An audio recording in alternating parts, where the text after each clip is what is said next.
आमच्या हक्काची डीबीटीच्या रकमेत वाढ झालीच पाहिजे. डीबीटीच्या रकमेत वाढ झालीच पाहिजे. झालीच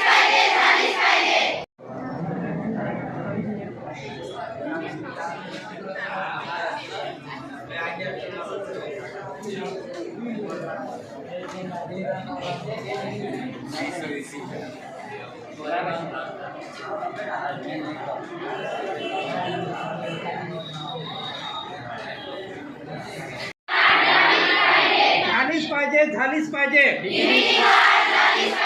झालीच पाहिजे. झालीच पाहिजे. झालीच पाहिजे. झालीच पाहिजे. झालीच पाहिजे. झालीच पाहिजे. डीबीटी आमची हक्काची.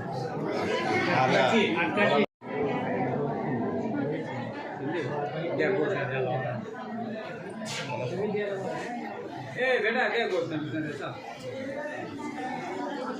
आवाज करा. मागणी काय काय मागणी ती आवाज येड्या ना घोषणा द्या ना. घोषणा आपल्याला द्यायच्या डीबीटीच्या रकमेत वाढ झालीच पाहिजे. नमस्कार, मी धीरसिंग मीरा वडवी.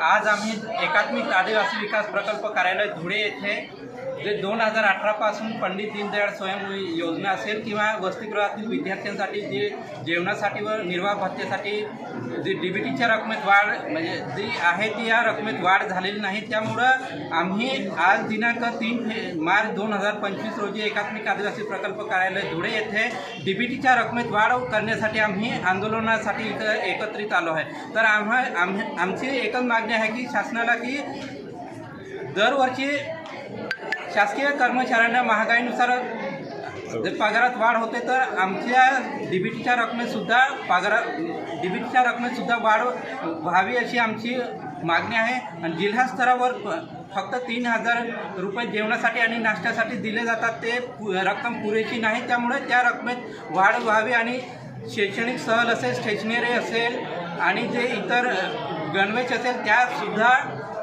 त्या रकमेतसुद्धा वाढ व्हायला पाहिजे. आणि जी थकीत रक्कम आहे तीसुद्धा लवकरात लवकर विद्यार्थ्यांच्या खात्यात अदा करण्यात यावी आणि जे काही नाही का हे आहे ते आता प्रत्येक वाढ झाली नाही तर तुमचं पुढे आंदोलन कसं राहणार? जर आमचं नाही का ह्या रकमेत जर शासनाने आमच्या मागणीची दखल घेतली नाही तर आम्ही राज्यस्तरावर नाशिक येथील आयुक्त कार्यालय येथे आम्ही आमरण उपोषण करणार आहोत. ह्याची शासनाने नोंद घ्यावी.